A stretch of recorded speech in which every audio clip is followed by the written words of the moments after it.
कांग्रेस का हो गया। हिंदुस्तान ने आजादी के बाद से आज तक जितने भी नए कीर्तिमान स्थापित किए, क्या उसका बंटवारा कर दिया जाए कि ये कांग्रेस की कामयाबी, ये बीजेपी की कामयाबी, इसरो का, वैज्ञानिकों का कोई रोल नहीं? देखिए, इसका कोई बंटवारा तो नहीं हो सकता। मुझे लगता है कि सबसे पहले हमारे देश के वैज्ञानिकों को उनकी मेहनत को सलाम करना चाहिए। उनकी दिन रात की मेहनत की वजह से, उनकी पीढ़ियों की मेहनत की वजह से इसरो के वैज्ञानिकों ने कहा कि पीढ़ियों का सबका एफर्ट रहा है, इसकी वजह से हम इस मुकाम पे पहुंच पाए, देश का नाम रोशन हुआ है। लेकिन भारतीय जनता पार्टी की पुरानी मानसिकता है कि एक तो यही मानते हैं कि 2014 के बाद लोगों ने खाना खाना शुरू किया है, जिंदगी जीना शुरू किया, उसके पहले लोग जिंदगी जीते नहीं थे। मेरा मानना ये है कि अटल बिहारी वाजपेयी जी भी रहे पीएम, पीवी नरसिम्हा राव जी भी पीएम रहे हैं। जब मुझे एक इंसिडेंट याद है, जब पीवी नरसिम्हा राव जी ने अटल बिहारी वाजपेयी जी को जाते जाते कहा कि आप एपीजे अब्दुल कलाम जी से मिल लीजिए, उनकी राजनीति थी। लेकिन देखिए, कल ऐसा खुशी का दिन था, देश के लिए गर्व का विषय था। मेरे जैसे तमाम सारे युवा हमारे साइंटिस्टों को सुनना चाहते थे, उस क्षण का अनुभव करना चाहते थे। लेकिन अचानक से 5 मिनट पहले, जब सारी प्रक्रिया संपन्न होने वाली थी, उससे 5 मिनट पहले प्रधानमंत्री जी का चेहरा सामने आ जाता है। जब 1 मिनट बचा, प्रधानमंत्री पूरी स्क्रीन पर छा जाते हैं। देश के लोगों को उम्मीद थी कि वैज्ञानिकों को सुनना चाहते, लेकिन प्रधानमंत्री जी के अंदर टीवी पे आने की इतनी होड़ है, इतनी जल्दी है, तो वैज्ञानिकों को पीछे छोड़ना चाहते हैं। मैं इनसे पूछना चाहता हूँ, अच्छी बात है, ये पूरे देश का अनुभव था, आपको बांटना नहीं चाहिए था। मेरे से लोगों को बड़ी इससे पीड़ा हुई।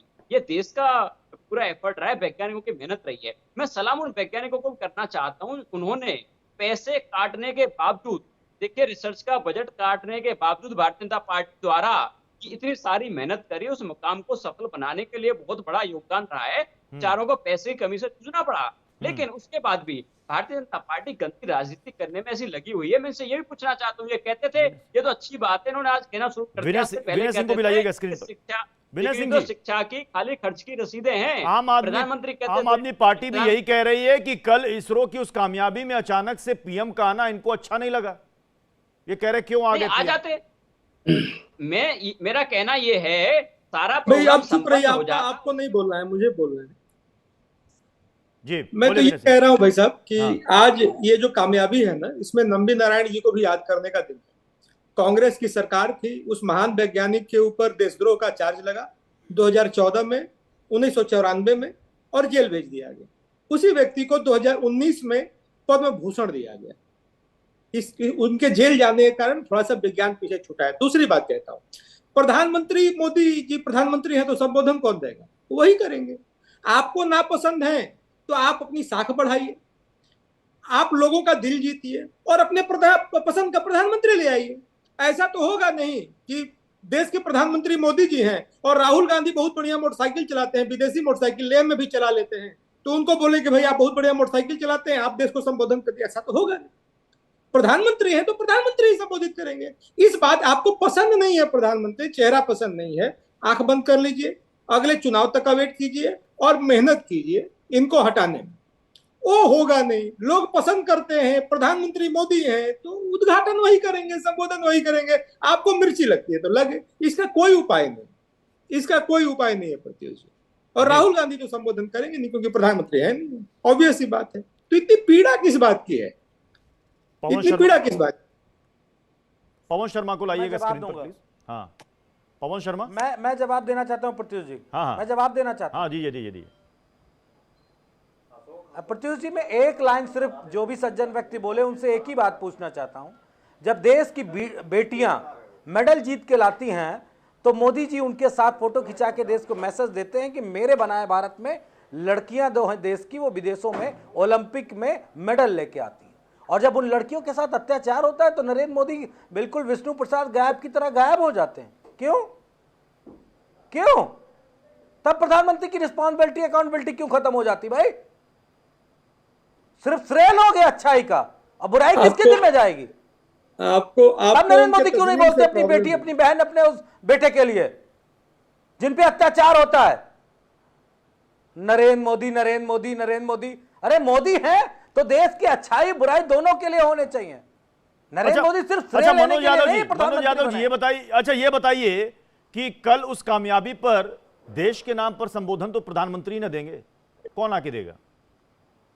राहुल गांधी से बिल्कुल होना चाहिए, बिल्कुल होना चाहिए ना। इसलिए मैंने उस ऐतिहासिक कीर्तिमान का इसलिए मैंने उस ऐतिहासिक कीर्तिमान का एक क्लिप भी दिखाया जब पूर्व प्रधानमंत्री इंदिरा नहीं, गांधी ने बात देखिए, की थी। नहीं, बिल्कुल, अंतरिक्ष प्रत्युष पहले जी, मेरी अंतरिक्ष बात यात्री से पूरी बात होने की थी, दीजिए, आपका उस वक्त सवाल भी बड़ा टेलीविजन अच्छा था, है। उस वक्त भी टेलीविजन था, उस वक्त भी देश की प्रधानमंत्री देश से मुखातिब थी, बात कर रही थी, वो मैसेज आया था, हम सबका सीना गर्व से चौड़ा हुआ था। तो उस वक्त तो ये आरोप नहीं लगा कि अरे साहब देखो देखो देखो, इनको फोटो फ्रेम बड़ा पसंद है, इनको कैमरा में आना बड़ा सवाल पसंद हो है। गया, आज मैं क्यों? जवाब तो दे दूं। जी जी जी बताइए। मैं जवाब दे दूं ना, मैं जवाब दे दूं। देखिए, प्रधानमंत्री जी का संबोधन बनता है, देश के लिए गौरव का क्षण है, लेकिन बनना अभी ही पवन चाहिए, शर्मा इसमें जी क्या ने कहा बुराई? कि उनको बीच में नहीं आना चाहिए लेकिन था। जब आप ना सारी बातें होती, इतनी प्रधानमंत्री क्या का जल्दी संबोधन थी, जिसके इतनी लिए क्या बनना हड़बड़ी चाहिए ना, थी? देश के गौरवपूर्ण क्षण में वो होना चाहिए। अगले अरे संबोधन रुक नहीं जा कर भाई, पाएगा। हम आपको सही बात बताने जा रहे हैं। आप मुहूर्त देखकर आपको बताएंगे बताऊं, क्या इतनी क्या जब हड़बड़ी थी?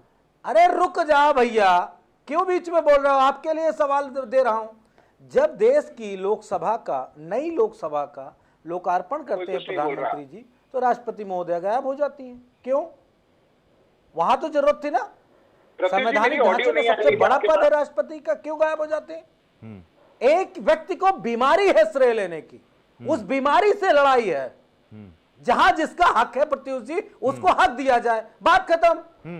विपक्ष का जो हक बनता है उसको दो, आपका जो बनता है आप लो, और किसी और संस्थान का बनता है उसको दो, बात खत्म हो गई। आप सब कुछ आप ही करने वाले हो और दूसरा व्यक्ति शून्य है।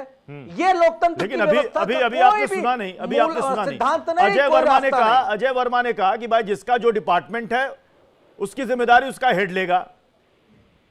हिंदुस्तान के मुखिया कौन है? नहीं, देश के अजय वर्मा प्रधानमंत्री जी की कौन है? बात नहीं, अजय वर्मा जी की बात नहीं, प्रत्युष जी, अजय वर्मा की बात अपनी अगर जगह कोई सही फेल्योर हो है सकती तो उसके लिए भी जिम्मेदार देश का प्रधानमंत्री। मंत्री का दायित्व लेकिन है। अगर कोई कामयाबी देखिए, तो उसके लिए भी देश जिम्मेदार के प्रधानमंत्री। प्रधानमंत्री का ये दायित्व है, देश के प्रधानमंत्री के दायित्व के एड्रेस करें उन चीजों को, हाँ। दुनिया सुने, दुनिया जाने।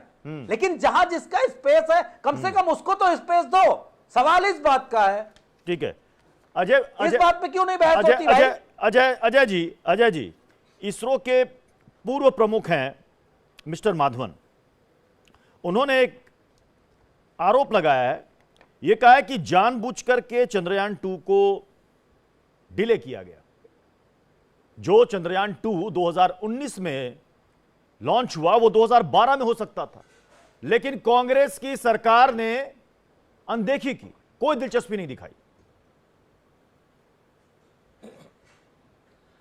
प्रत्युष जी, 2023 चल रहा है, 2012 से 2023 में 11 वर्ष का फर्क है। हाँ। माधवन साहब जब इसरो के चेयरमैन थे, और इससे पहले अभी जब इसरो के चेयरमैन थे, तो माधवन साहब 12, 13, 14, 15, 16, 17, मतलब इनको बोलना चाहिए था तो तभी बोलना चाहिए था। अब आप इस वक्त किसके कहने पर बोल रहे हैं? आईटी सेल के बारे में आप जांच कराइए, और बीजेपी के उन लोगों के, कि जब कोई भी अगर इनके फेवर में नहीं वैज्ञानिकों का बोला तो सम्मान वहां कीजिए भाई। जो छह माधवन इसरो चीफ छह है, इंजन कोई- की सरकार जो है, सुन लीजिए, 2000, अब मैं आपसे ये पूछ रहा हूं, आपकी बात का जवाब भी दे रहा हूं जी। 2012 के बाद 2014 में विश्व गुरु का उदय हो गया था, और भारत आजाद हुआ था, और भारत की खोज की दी गई थी, इन्वेंशन ऑफ द इंडिया। उससे पहले ना जेल